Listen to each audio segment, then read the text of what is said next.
Hacking team hacked along with Plex, Harvard, Trump's hotels, and hey, upgrade Mozilla today, all right? All that coming up now on ThreatWire.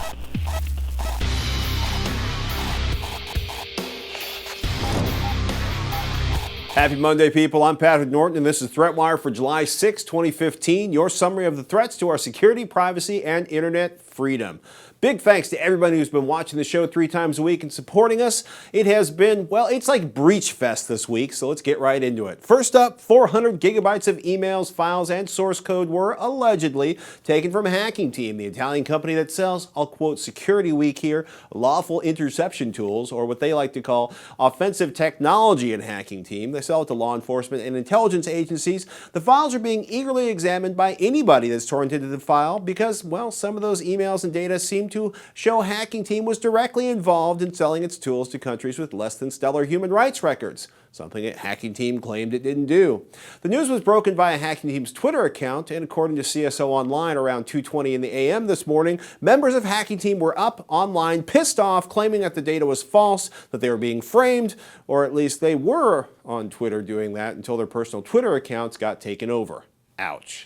I'm sure we'll see a lot of developments in that Hacking Team story this week, but you know what? There's been a lot of hacks in the past few days. Plex sent out password updates for forum users with linked accounts after the forum and blog servers were breached at Plex. Plex says stolen data included IP addresses, forum private messages, email addresses, and encrypted, well, hashed and salted encrypted passwords for forum users. Plex added that they have no reason to believe that any other parts of their system were compromised and, quote, we never store credit card or other payment data on our systems.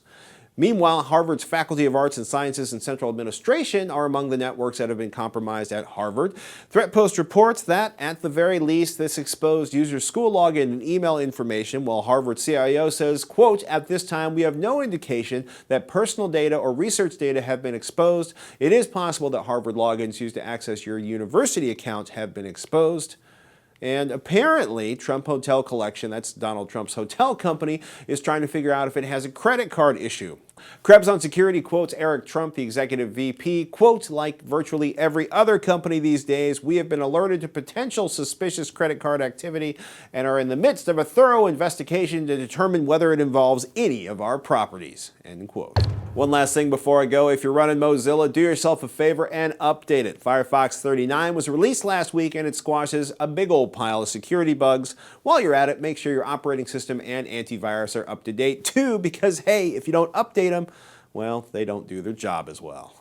And a huge thanks to everyone who supported ThreatWire so far on Patreon. If you find value from the show and can spare a few cents an episode, please consider becoming a patron at patreon.com/ThreatWire. And we may even feature your adorable fur babies like these on our next episode. Aren't they cute? Look, our plan is to do this show 3 times a week with a rotation of Darren Kitchen, Shannon Morris, and myself, but we can only make that happen ad-free if you contribute to patreon.com/ThreatWire. If you can't donate, a like, a share, or a subscribe go a long way too, and you can find all our episodes, links to our social networks, and other ways to contribute over at threatwire.net. With that, I'm Patrick Norton, and I'll see you on the internet. Thanks for watching.